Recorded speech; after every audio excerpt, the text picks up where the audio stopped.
Hey, we're live on a Locked On Pistons squad show. You got Jake Riepma, Khahil, and Lindsey Hunter. Are the Pistons back? It only took one game, right? I guess they're back. They got the win. They're back. Well, hey, it was a perfect storm for them to play Brooklyn as a get right game. This is Locked On's Pistons Squad Show, the twice-a-week show where Pistons talk gets real. No filters, no fluff. Just raw takes, sharp opinions, and straight-up passion for the game. The way only Locked On Podcast Network knows how. Let's drop some dimes and squad up. The Pistons Squad Show starts now. And here we go. We are live on the #1 sports podcast platform, the Locked On Podcast Network. Jake Riepma, two-time NBA champion Lindsey Hunter, host of Locked On Pistons, Khahil, fired up to be with you for the next hour. Hope you'll join us live. Fire up those comments. We want to hear what you have to say. And fellas, we're still in the getting acclimated, getting to know each other process, but I can be a little bit sarcastic sometimes. So here we go. The Detroit Pistons dominate the Brooklyn Nets 138-100. All of my concerns are gone. We are so back. That's all we needed, right? I mean, like Lindsey said earlier, it was a perfect storm for the Pistons to be in this kind of streak and have Brooklyn coming to town. That's a good get right game. Yeah, sometimes you need those games. You need those get right games, is what we used to call them. You need a game that you can kind of feel like you're back to where you were before. Even if you still have things to work out, you need a game that, is not one of the top contenders. Although, Brooklyn came in and beat us, without Cade, of course. But it was a good game. It was a good game for the Pistons. No doubt, no doubt. Appreciate everybody tuning in live. Want to say what's up to Nikki Detroit giving us a yo, and then I had to show this one right away because cool. Someone LU Cranch is saying you look very cute today with the Locked On swag. So if you're watching on YouTube, look at that smile from Q. But don't also, blush, Q. Don't blush. Yeah. Also, a good time to remind everybody the audio version of today's show available wherever you get your podcasts, and of course the Everydayer Club. Who does a great job with that. Get your ad-free experience. Go ahead and like today's video, subscribe as well. Great show lined up for everyone. Of course, we'll have our observations from the win, and let's get our prediction hats on later in the show. Maybe try and predict some postseason NBA awards, and then a preview of tonight's game, Pistons and 76ers. So great program lined up, but fellas, we begin what stood out, some of the observations. Obviously, the Pistons just being a better team than the Brooklyn Nets, playing up to their capabilities is where you start. So, Lindsey, I'll kick it to you first. What stood off the tape from you as far as how good the Pistons were in a game they never trailed? Well, I think with all the concerns that everybody, all the whispers and people, the talking heads saying that the Pistons weren't as good as everybody as advertised, I think that was a game that they can kind of get back to some normalcy. I think you saw them play relaxed. You saw them energetic. You saw Cade and Duren, once again, making that connection, looking like they've looked all season. And it was just a feel-good game for the Pistons. It was JB's birthday, so they had some fun before the game started to lighten things up a bit. So I think all the elements in that game were perfect to get the Pistons feeling good again first. Yeah, I mean, this is exactly what I wanted to see from the Pistons. It's the Brooklyn Nets. It's hard to have big takeaways from a game against the Nets, but what you want to see from the Pistons, at least I very much wanted to see them do, is go into the game, and after what happened over the last week, just go in and completely dominate them. Don't relax for one bit. Don't let them hang around. Don't give them any confidence.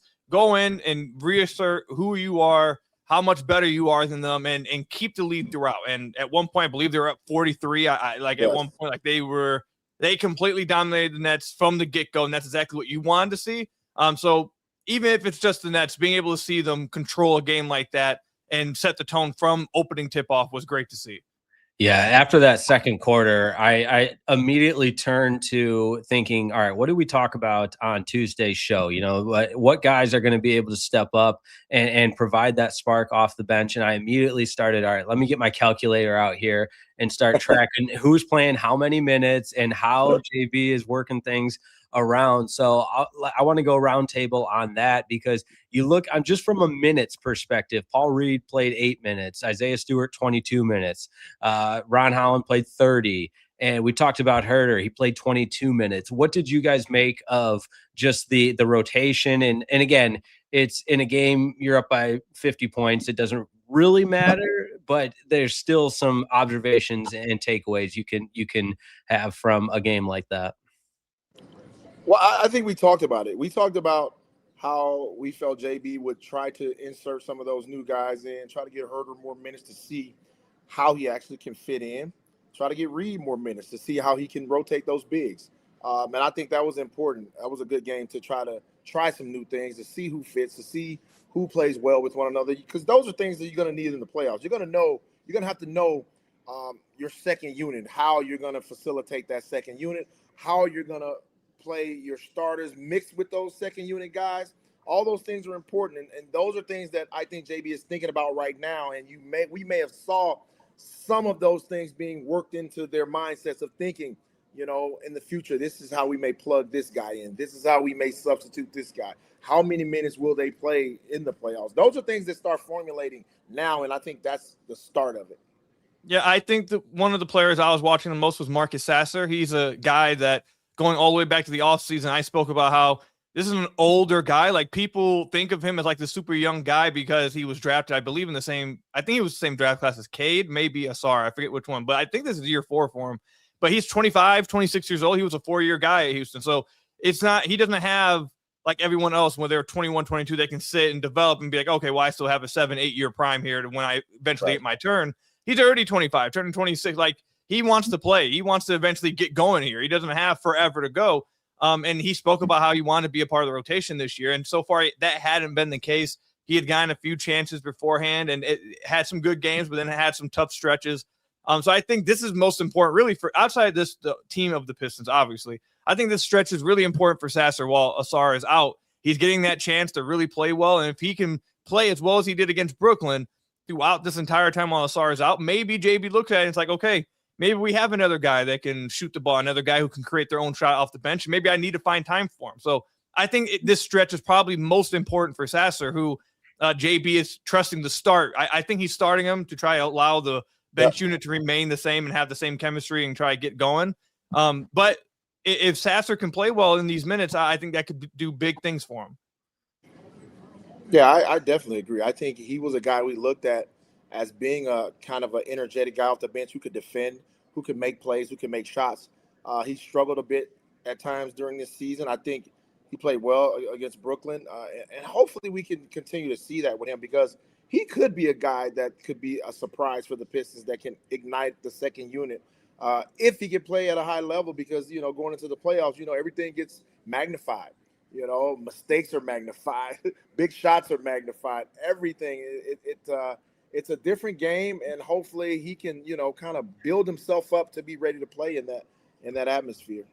Absolutely. You really equate it to that trust factor is who is going to be that guy that is the spark, the igniter, with the combination of being able to trust him. And, it's been no secret to anybody that follows this team and reads the message boards and everything else that Dennis Jenkins just hasn't performed at a high level since the contract. And I wonder, if he starts to be the odd man out, or what that might look like, and is he a little bit on thin ice? And it's one of those things where down the stretch now, that's one of the storylines with this team. And I'm curious, Khahil, I'll go to you first, what you think as far as his future role and how impactful he can continue to be based on some of the struggles he's had.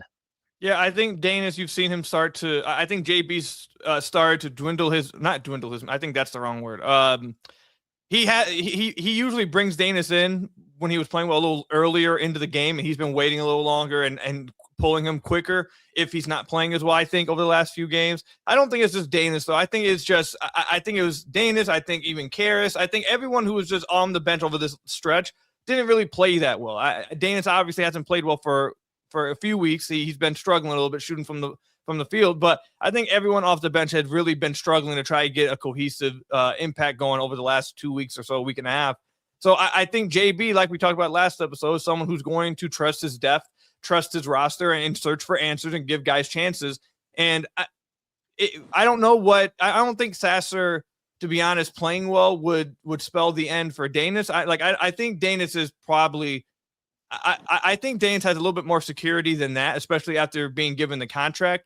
I think the minutes that you may see if Sasser were to play tremendous and earn some minutes, I think he might take some of Karas's minutes, maybe some of Javante's minutes. But I think JB really likes having this guard who, again, I know he hasn't done it as much lately, but for the majority of the season, he had done this, that a guy he can trust to get the ball up the floor, not turn the ball over, run some action. He can trust to not be this high turnover guy. And I feel like he believes that in Danis.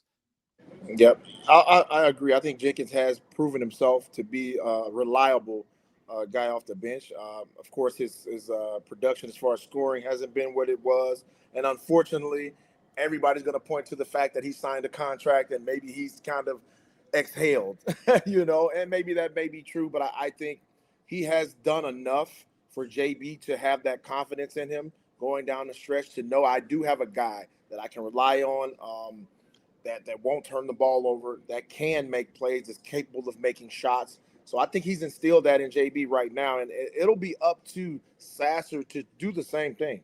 It's his job to really push the coaches to trust him. And these are the times that you do that. No matter if you get a minute, I've been in every possible situation in the NBA. I've been a guy that was, a starter playing 30-plus minutes a night to going from that to playing sparingly.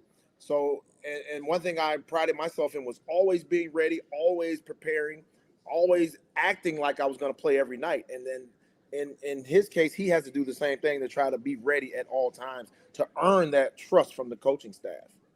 No, that's such a good way to put it. An awesome perspective. And, you think about the things that we bring to this show. I love hearing that perspective and thinking back to your career of how the mental part of it of, having to know where you are on the team and how you contribute and how you make a positive role or positive impact and staying ready so that you don't have to get ready or whatever the saying is. That's it.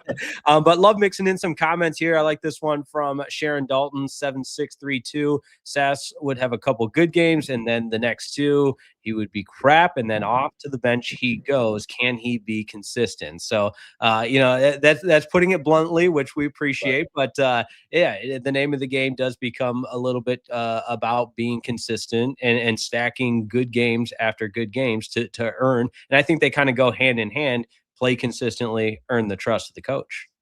Lindsey, I wanted to ask you something about that. I've spoken on the podcast a few times the last 2 weeks when everyone talks about Sasser.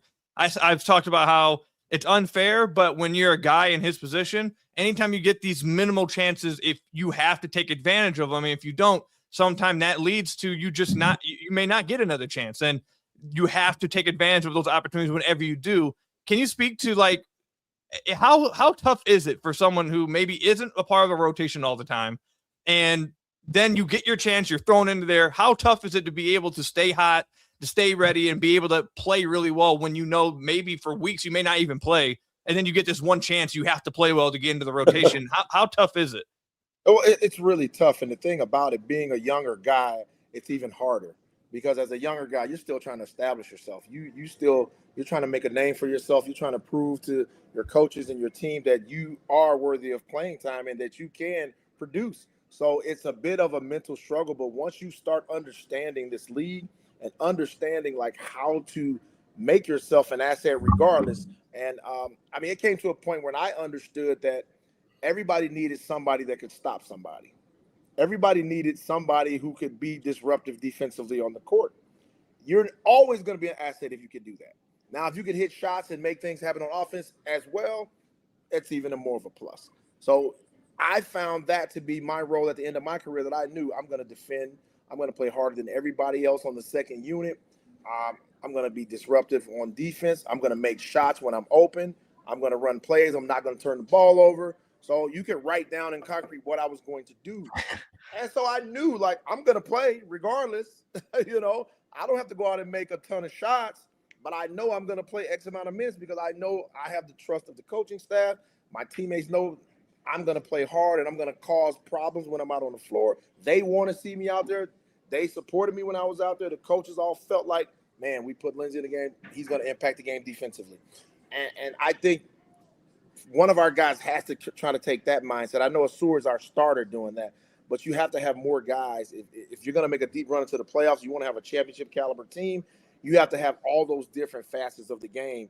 And if you look at the teams that have won in the last couple of years, they've had that. They've had pure defensive guys that have come off the bench, and they've had tremendous defenders starting. So we have a combination of that. I think we're still trying to find another identity as far as our bench is concerned. And I think Sasser and Jenkins and guys like that can fulfill those needs. No, I love it. Definitely an intriguing storyline and developing storyline that will continue to get those data points, those games, as that part of the equation starts to work itself out. But we got one segment in the books. When we come back, let's do a little NBA postseason award predictions. Don't go anywhere because we're just getting started right here on the live Locked On Pistons Squad Show. Today's episode of the Locked On Pistons Squad Show is brought to you by our good friends over at 5 Hour Energy. All right, my friends, listen up and listen good. It's time for the 5 Hour Energy flavor draft. That's right. The NFL draft is not the only draft. The 18 different flavors to choose from makes picking that first round selection so challenging in a good way, of course. But we've got new options like confetti craze, fruity rainbow, or cotton candy. There's something from everyone.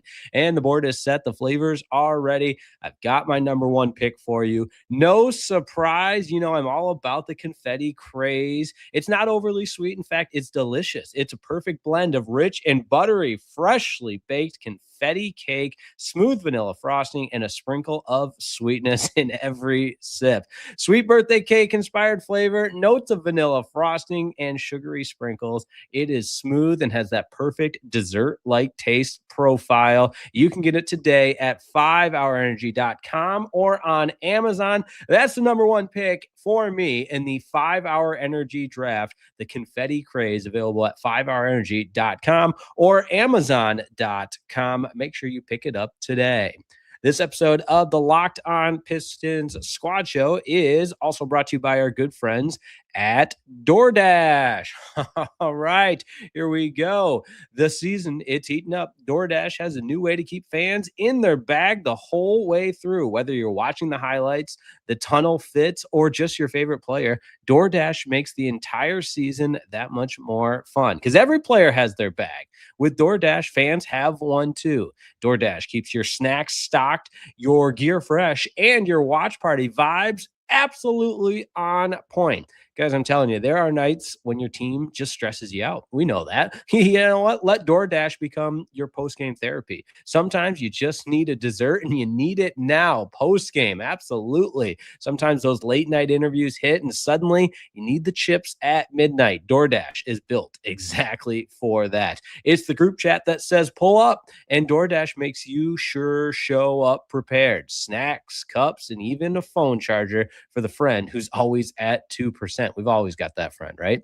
From tip-off to overtime, stay in your bag and order on DoorDash. Get snacks, drinks, gear, whatever gets you through the season, delivered right to your door on DoorDash.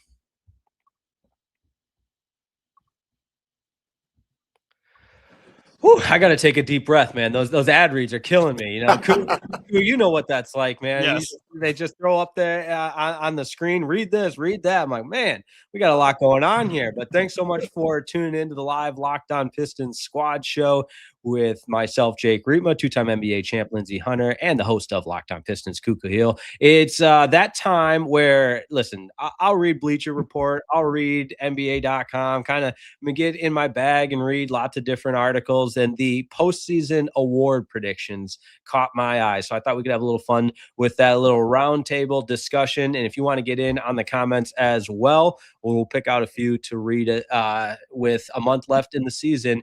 who are the NBA favorites to bring home some hardwood. And at one point, I don't think we're quite there, but I was thinking, that, and Johnny Kane was thinking this too, a clean sweep for JB, Coach of the Year, Cade, MVP, Duren, Most Improved. I don't think we're quite there at this point in the season, but let's start with MVP.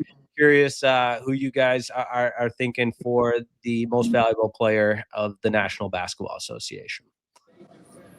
You go ahead, Lindsey. Well, my own personal, I still have Cade tied with SGA for the number one spot. I have, quiet as kept, I got Brown as my second spot, and I got Wemby at my third spot. I don't hate that at all because Wemby, I mean, I maybe it's recency bias for me because I've just watched the 2 games that the Pistons played him, but I mean, he's in this. I don't mean to cut you off there, Koo, but he's such a freak. It's like what he brings to the table, nobody else can. I know that's not the definition of the MVP, but yeah, I don't hate that at all. Yeah, my MVP right now would be SGA. I think as long as SGA plays 65 games, I think he's going to win it. I know the last straw poll with I believe it was ESPN and Tim Bontemps, who he goes and asks all like the voters, whatever I think it is. Right. I think the last straw poll they had SGA in first by a decent margin, and then it was Jokic, Cade, Wemby.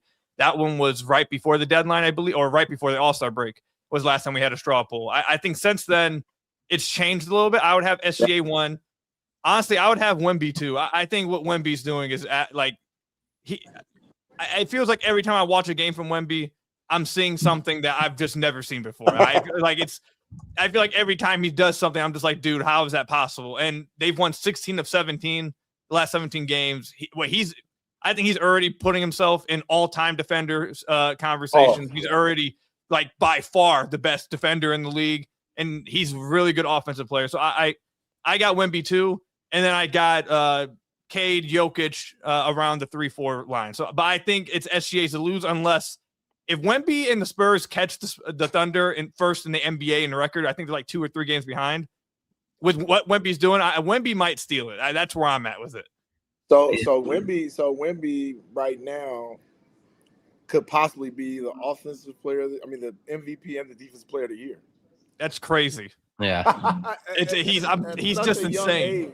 Yeah, and nobody would bat an eye on that because he's earned it. Yeah, I think I kept trying to in my head when planning on talking about this. What's the case you can make for the Joker? And I just kept going back and Dan Patrick has talked a lot about this, so it's not like I'm coming up with this idea on my own. But I think voters just get MVP fatigue and they get so comfortable or just take it for granted a little bit what he does night in and night out because it doesn't it's not that we're as much of a highlight reel generation as I think it's been in a couple of years past, but I do think that what the Joker does goes a little underappreciated because it doesn't have the wow factor that some of the other guys does, and maybe SGA a little bit too with as often as he gets to the free throw line and everything. But it's an interesting discussion.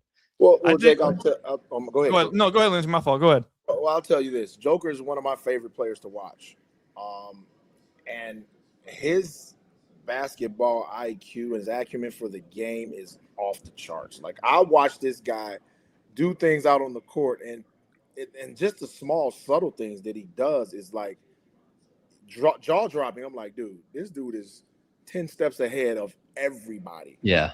He just reminds me of a 7-foot Larry Bird.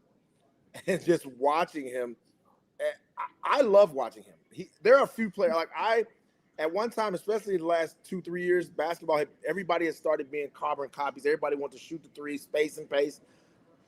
When Jokic really exploded and started winning MVPs, and I started really watching him, dude, he's one of a kind. And that's why I think he's a threat at all times of bringing Denver out of the West because he's so good. And if his supporting cast plays, out of their minds, they're very difficult to deal with. And so he's never out of the MVP talk. I'll never put him out of it because I love the way he plays, and for a center to, lead the league in assists when is the last time that's happened? Yeah, Will Chamberlain. Probably. It might be. Will Yeah. Chamberlain. And Nuggets just put a hurting on the Rockets last night. Like that game was never close. But no. I mean, yeah, it's like I said, an interesting discussion. But go ahead, Khahil. I think what's hurt Jokic, I agree. Jokic at all times, no matter what, at all times, he's going to be arguably the best player in the world. I know SGA is kind of making that a bit of a conversation right now. I'm sure as soon as even if Wemby were to win MVP, I'm sure maybe we even start hearing people say, well, Wemby's finally getting here. But like at all times, Jokic is so great and such an all-time great that he's always going to be considered by at least half the population that he's the best player in the world. So I agree with you. He's always going to be in the MVP race. He's always going to be up there in votes. I think what's hurt him in this chase here is that since he's come back from that knee injury, I believe the Nuggets were 7-10 before last night, and he's shooting around 46% from the field and like 31% from deep. So he's still been great. Like he's still Jokic, but when you have SGA doing what he's doing over the stretch, you have Wemby doing what he's doing, even just a slippery stretch like this, coming off an injury, I think everyone recognizes he's just getting back into shape from injury. I don't think anyone has any like long-term concerns about Jokic. It's the same thing. Like, once you get to the playoffs, I agree with Lindsey. No one wants to see them, and I think they could come out the West because it's Jokic. But in regard to just the MVP discussion, when you have a stretch like that off of injury, it can hurt you against an SGA or a Wemby. So I think that's why he's fallen a little bit, at least for me. For sure. And I think also, Jake, when SGA was sitting out, he kind of went away a little bit. Everybody still had him, top 4, top 5.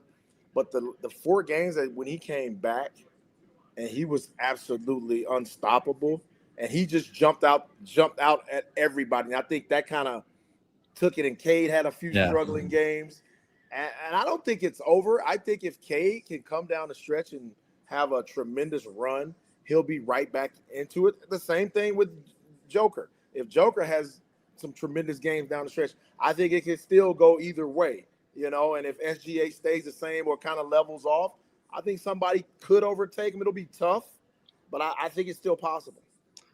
No doubt. This isn't an award question, but I can't believe I haven't brought it up yet. We're 27 minutes in, and Bam go for 83. Like, listen, I know the debates and the way he went about it, some of the comments, but I mean, anytime you make NBA history, the second most points in the history, like that's insane. Yeah, I heard people talking, and I hear people saying, "Oh, I don't care what they did. I don't care how he did it. It was legit. It was in an NBA game." And dude, I will start watching because I went back and started watching the highlights because I got a phone call. We were watching some games, and someone was like, "Bam has 45 at halftime." Yeah. I was like, "What?" I was like, "No way." So I started watching. I'm like, it was legit. And the crazy thing about it, I just read an article this morning. He was telling, I think it was 1:30 left. He was telling his teammates not to foul. He had there was a clip that you could see him saying, "Don't foul." Yeah. So it wasn't like he was out there like, "Oh, I'm gonna do this." He was just playing the game, and it's a phenomenal time to see someone because we never thought who would have thought, especially Bam. Yeah. Not to say because Bam is an all-star, perennial all-star with 18 points a game. I've heard a lot of people say that he's super talented, super skilled. He's just always been an unselfish guy. And if you look at the team that he was playing with, none of his starters were out there. I think everybody's hurt, right? Everybody was pretty much hurt or something. Yeah, Powell was out. Yeah, everybody was out. So what else was he going to do? Right. He went out and did what he had to do. So it's legitimate to me, and I don't know why people are talking. And I even, I'm a Kobe fan. I've played with Kobe. I was friends with Kobe. It doesn't degrade what Kobe did one bit. No. Like, I don't understand that mindset to me. Because it's just a weird thing. And, I take my hat off to the guy. If I could get 80 points, trust me, I would have made it. Yeah, I think I agree with you about the Kobe part. I think the people trying to make this like a Kobe discussion somehow I think it's pretty weird, to be honest. I I don't understand why this is for those trying to make it a Kobe discussion. Like, I saw some people like, oh, he should have stopped at 81 out of respect for Kobe. I'm like, what? Like, why? Like, what is like? So I think the whole Kobe aspect of this is just weird. I think it was legit. You play an NBA game, you score 83 points. It's legit. I don't care if you're playing against the tankers of the tank league. If it's in the NBA, you're playing NBA players, you have to do it. My take is this. I credit him for doing it. I'm not saying it's not legit at all. He should be happy as ever. He should go down happy as ever. But that don't mean that I have to lie and act like I had fun watching that last 5 minutes. That last 5 minutes. Of course. That last 5 minutes was some stuff. there was some crazy stuff going on. I saw when the Heat, no joke, I think I was laughing for a good like 90% of the final 5 minutes.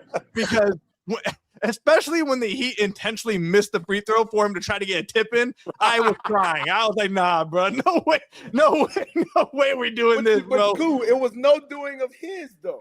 No, that's what I'm saying. I don't discredit him. I don't blame him. But the way that some of the things that he did were, I'll just say it was funny as hell. That's all. It was funny. That's what I'll say. Look, I'll say this. I've seen moments when guys were trying to get triple doubles that they did some wild stuff, and I was like, okay, now that's crazy right there. I saw someone I forget what player it was. It was before. It was like when I was a kid. But I saw someone mention there was a player that tried.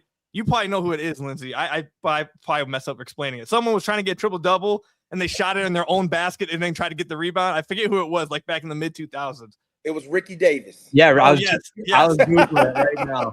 Yeah, that's crazy. Now that's even more insane. We had stuff like that going on. Yeah, that's even more insane. I remember seeing that on Sports Center, and I remember because you know like before school, back then you'd watch the highlights. There wasn't social media, and I remember my dad being so upset, like it's disrespectful to the game of basketball. And he was like grabbing both my brothers. You will never do something like that. Like I don't have to worry about that, pops. Oh man, that's funny. Yeah, wow. All right, I did not expect to take that turn on the postseason awards. Let's run through. Get some type of award. Yeah, seriously. Defensive Player of the Year. I think we're all probably in agreement. Wemby, right? We don't want to spend a lot of time with this one. I have Brown at 2. Okay. Yeah, like you, Lindsey, you're a Jaylen Brown guy, and I think it speaks to the impact he can have on the game and the weight he had to carry for so long of this season with Tatum out. I think he's proven that he is a number one guy because there have been so many, with Tatum. You got 2 number ones on your team. You got Tatum, who's we know he's their best player. He's, when healthy, he's their best player. But JB is 1B. There's 1A and 1B. And I think this just solidified that when Tatum was out and he carried them the entire season, averaging 30. He's a legit guy. And I love the fact that he plays both ends of the court. That's why I see him play and I respect it. I love watching him play. And there are not a lot of guys I like watching him play. And he's one of those guys.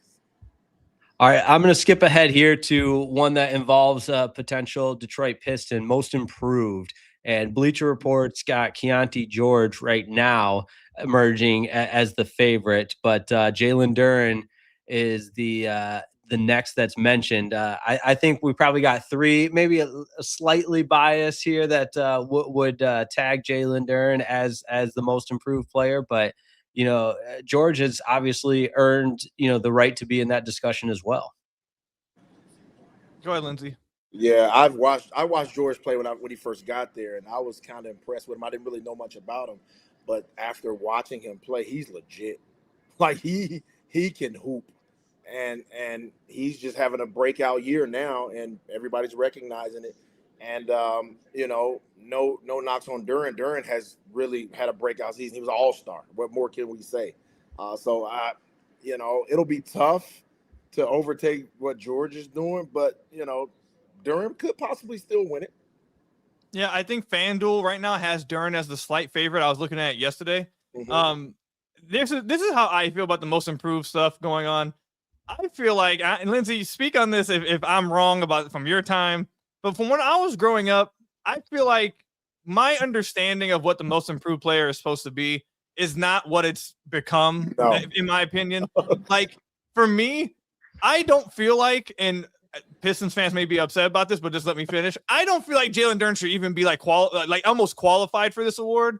Like, when I think most improved player of the year, and I think he probably will win it, Jalen Duren, and I'm not going to be mad that he won it. I'm happy for a Piston winning it. But like, my understanding of like the most improved player of the year award, it's supposed to be like a guy who was barely hanging on to the NBA, or no one knew if he was even an NBA player, and he made like this big jump, and now it's like, oh my God, look at this guy. He's improved so much. He went from a guy that was barely in the league, and now he's a legit impact player. So, like, I feel like that's what the most improved player of the year is supposed to be. I know it's kind of changed since Ja won it a few years ago. Like, when Ja won it, I was like, what are we doing here? Like, this is a number 1, number 2 overall pick. Why? Like, even when Cade, I remember people talking about Cade a few years ago. It was like, oh, Cade most improved. I'm like, bro, he was a number 1 overall pick. What do you mean most improved? Like, this, what? So my pick would be Ryan Rollins. Ryan Rollins last year was 6 points a game. He was a guy that was fighting to be in the league, and now he's averaging around 16, 17, shooting 40% from deep, 46% from the field. He's become a legit impact player for Milwaukee, arguably their second best player this year. This is a guy who we didn't even know if he was going to be in the NBA, like, after last year. Like, we didn't know if he was a guy that was going to be around 2-3 more years. And now he's then played himself into a legit contract, into a legit role. I think that's what the most improved player of the year award is supposed to be about. But if that's not what they're going to vote on, and I don't think that's how they vote on recently over the last few years, I think Jalen Duren for sure could be the favorite and pull it and bring it home. And I'd be very happy for him if he did. Yeah, that Ryan Rollins, a Michigan kid, that's a great call, cool, because we've watched him evolve from being a two-way guy, G League guy with the Warriors, to coming home with, playing in Milwaukee and really becoming a solidified, point guard in this league. I think that's a great call. But none of the awards are voted on the way we think they should be voted on, because I don't know how they vote on the MVP anymore. Like, it used to be best player on best team. Then it went from no best stats. Then it went from no, I don't know. So none of the awards are legitimately have a solidified basis of how they've been voted on. Yeah. Real quick, Ryan Rollins, he played at my rival high school, Dakota. So that's where he graduated from. I remember. Sadly, so I have to. Some of those buckets. You got some of those buckets, Q? No, he graduated, I think, 3 years after me, so I didn't have to go against him. But Lindsey, I don't know if you know who this is. Jermaine Jackson tore me up, though. That Jermaine Jackson tore you up. Yeah, I played against Jermaine Jackson Jr., obviously his son. Yeah, I know Junior. I played against Jermaine since we were in 5th grade, and one of the craziest stories I always bring up, Jermaine by far. I mean, I've played against Romeo Weems a few times, like in the summer and stuff. I played against some of those guys. Romeo is my guy. I used to train Romeo. Romeo was crazy. I have another quick story. Romeo would show up in the pickup games in the summer. He'd come play at Chippewa with us for the last few years. He'd come play, and one day someone said something about his shot, whatever, because he used to just come down and dunk on people. He was much bigger than us, obviously. Yeah. So someone said something to him after one. He was like, bro, come on, bro. You're just coming down, like, whatever, like talking trash to him. Next game we get out there, he shot nothing but pull-up middies the entire game and still won out. We were like, he done nothing but pull-up middies the next game. It was just like, all right, whatever. That was cool as hell. But Jermaine's story. I remember since 5th grade, I've been playing against him. And in the 6th grade, there was this thing called the Chippewa Valley League for people who, because you couldn't be on the school basketball team until 7th grade when you were on 7th, 8th, and then you whatever, so on and so forth. So you had like the Chippewa Valley League, and in 6th grade, he was in that with me. He was on an opposing team. I remember we were playing against him, and Lindsey, I kid you not, this dude, Jermaine, was so good that he played 1 half against my team. 1 half. He dominated and was doing stuff that I didn't know anything about until I was like in 8th grade. He was doing moves I couldn't even fathom. And then at halftime, his dad pulls him out, and they go overseas. From the halftime, they get on a plane at halftime to go overseas, and now he's playing overseas until 10th grade when he comes back and plays Dakota. I was like, bro, what? We got a 6th grader leaving at halftime to go.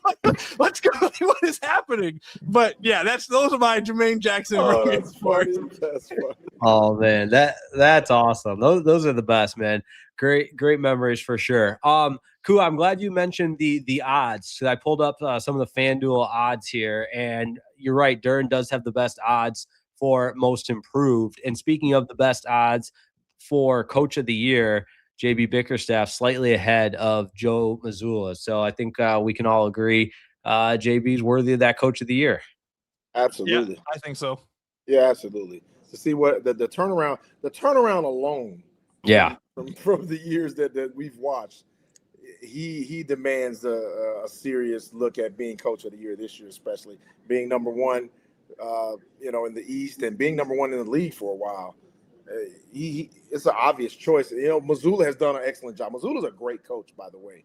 Like, he's a great coach, so I wouldn't be mad if Mazzulla won that award either. No, I think JB should win it. I'm right there with you with Mazzulla. I've said this for a few months now. I mean, probably you could have even said it last year, to be honest. But for the last few months, I've said, like, if you were just doing like a fantasy draft and you got the number one pick, you can have any coach to start your team with. I think I'm probably picking Mazzulla. Mazzulla has been absolutely I think he's incredible. So I wouldn't be, I guess, too upset if Mazzulla won it. But I think JB should clearly win it. And my argument yesterday on the podcast, forget the first seed, forget the turnaround, forget all of it. If you just listen to how people outside Detroit talk about the Pistons, the team's not even that good. Oh, they don't even have that much talent. They where's the offense? They act like the Pistons have a bunch of guys who just try hard and have no talent.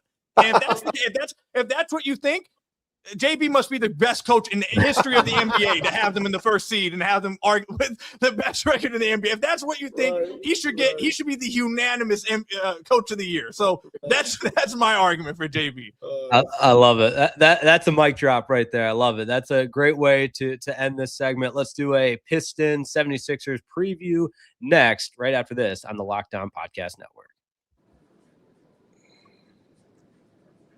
This episode of the Locked On Pistons Squad Show is brought to you by TurboTax. Here we go. It's tax season, but fear not. Forget what you thought you knew about tax season. It's tax time, but for a lot of us, the old way of doing taxes is a lot. You're trying to book an appointment that's not the most convenient. You're still in a waiting room with a stack of papers. You're emailing back and forth and wondering if they really get your situation.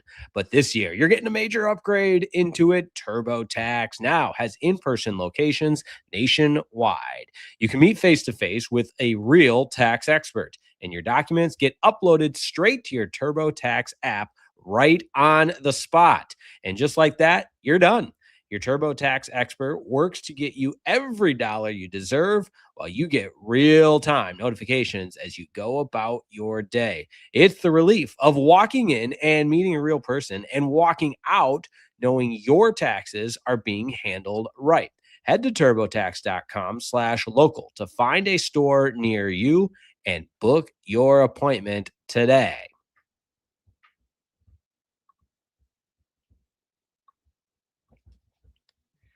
Back with you on the Locked On Pistons Squad Show. Should probably click the right button there. Get everybody back on the screen. We're doing it live. A little self-producing action right there, but we are good to go now. Pistons, 76ers later tonight. And 76ers playoff team if the season ended today. But honestly, and this is not coach speak, but it feels like the next several games are the microscope is internal. You're looking at what this Pistons team can do, how they can play regardless of the opponent. Go ahead, Lindsey. Yeah, absolutely. We talked about it. This is kind of the stretch run. Philly is a borderline playoff team. I think they'll probably get in. And, anytime you got a guy like Maxey on your team, they're dangerous. And they got some pieces around Maxey that can make for a tough series. So they got scorers, they got guys that can, do a lot of different things offensively. So this is a good game for the Pistons. I think this is a good test to see how we defend a guy that attacks the paint like Maxey does, because we're going to have to deal with those guys in Cleveland and other places. So it's a good way to test our defense, to test to see, are we getting back to being a significantly better defensive team than we've been over the past couple of weeks. And he's averaging 29 points a game, right at 30 a game. That'll be a challenge for us to see how we defend him, how we contain him, and just getting our defense back to where it was and try to get even better. Yeah. So sadly, Lindsey, Tyrese Maxey's out in this game. He's not going to play in this one. And sadly for Philly fans, he's not the only one. I'm looking at the injury report right now. Oubre's out. Maxi's out. We know Paul George is still suspended. Embiid's also out. Broom is out. And I believe Bona just got ruled out as well. So Philly is New Jersey right now. Yeah. A little short-handed there. Yeah, pretty short-handed for Philly. So this is another one of those games I think you just would like to see the Pistons just take control early and just, stay in control. It's just I've said it for, I think going all the way back to our very first episode, once I've realized the Pistons were, okay, they're really this good, they're great. Now I want to start seeing them against some tests. It feels like, and I know this is probably just a Khahil thing, so it is what it is, but I've really wanted them to see them play against some of these healthy teams. And I feel like they just haven't gotten a chance to really play some of these teams that are healthy. Now, obviously, they went through a tough stretch recently, so getting wins and playing well is most important no matter what, because they went through this recent stretch. But I still would love to see them just play some of these healthy teams. And sadly, a lot of these teams have been dealing with injury. So I think the Pistons should be fine against Philly, especially with all these injuries. You just like to see them again. I mean, they held Brooklyn to 100 points, play some incredible defense against whoever Philly has out there, get back to your principles, get back to being consistent in what you do, and just dominate the game. I think that's most important for what you want to see from this game. And I was going to go to this game. I'm glad you told me everybody's out. I'm not going now. That would have been tough. Just showing up, that would have been tough. I'm not going. No way. Oh man, I was gonna say the Pistons ticket sales department is gonna want to have a word with Koo after this one, because they just crossed the sale. But everybody's like, oh, Max is not playing. We're not. Oh, that's funny. But I do think, as far as Koo, like you said, as far as a measuring stick component to all this, man, it's just you feel like you keep having these nights where it's for lack of a better term, it's just kind of a bummer, because you want to see how you stack up against the best and try to do your best, projection of where can we improve. But on the same token, as I said with that game against the Nets, where maybe this does provide a little bit of flexibility. And of course, you don't schedule wins and all the other coach speak that we all know. But at the same time, you look at, if you're in a situation like the other night, third quarter, let's start experimenting a little bit about different lineups, different rotations, and perhaps what the best combination of that bench unit can look like. Yeah. And also, Jake, it becomes a systematic thing for really good teams. It doesn't matter who you play. You'll make minor adjustments for certain, players that pose different problems, but your system is the most important thing, and how you approach it, how you play. And when you become really, really good, it doesn't matter. Right. The only thing matters is how you do what you do and how well you do it. And when you get to that level of understanding and ability to play that way as a unit, that's when you have a championship caliber team. And that's what we're trying to push for. So it really don't matter who's on the other side. It just matters how we execute what we're trying to do. Yeah, I agree. And especially, like I said earlier, coming off of this tough stretch that they just had, you just want to get back to playing yourself, get back to playing consistently how you want to play, no matter who's on the floor. And then once you play against one of those teams, now you're back to doing what you're doing. It's going to feel like second nature. That I completely agree. Go to hit on what you said, Jake, earlier about it being a bummer, just removing even just being a Pistons fan or someone who covers anything like that. Just as a basketball fan, I just want to see everyone healthy and play. I want to see the best basketball. I want to see each team be full strength playing against each other. Obviously, that's unrealistic. It's not going to happen all the time. But that's more of the bummer when even just removing the Pistons thing. I would love to see Maxey versus Cade, see how that that matchup. That would be fun to watch. And I think we've kind of been, we haven't been able to see a lot of those matchups as of late. I think that's been more of the disappointing part of it. I would be curious to see it. It seems like, and maybe because we have more ability to watch everybody and everybody's, social media, it seems like more guys are missing games than ever before. I don't know if that's true or not. Who maybe you could tell us, but it just seems that way to me. Every night I'm watching, I'm watching all the games. I got my package. I'm scrolling through and I'm like, dang, nobody's playing tonight. It's a ton of stars. I'm talking about mainstay guys are just missing games periodically for, maybe they are hurt, maybe they're bumps and bruises, but I don't want to be the get off my lawn guy, but I just remember when we played, we wanted to play. We wanted to hoop. Yeah. Regardless. It's just, I don't know if that's missing a little bit. I don't know. I just feel like that when I'm watching games. No, I'm so glad you said that, Lindsey. Sorry, go ahead, because I got a separate point that's kind of related to that, but you go ahead and finish your thought. Yeah, I was just going to say, like, Steve Kerr came out last week and said that. That's what I was going to say. Oh, that's what you're, go ahead then. Go ahead. No, just that, he was vocal about shortening the season and taking 10 games off. And No. I was just going to say, Lindsey, I'd love your reaction, but I didn't have to ask. I'm right there with you, man. Why? See, and that's like, to me, that's society becoming soft. Yeah. You want to shorten the season. The season is not supposed to be easy. 82 games is supposed to be tough. That's why it's such a reward when you win a championship, because you went through 82 game season. You know, and it takes luck, it takes being good, it takes all of that stuff in a combination to winning a championship.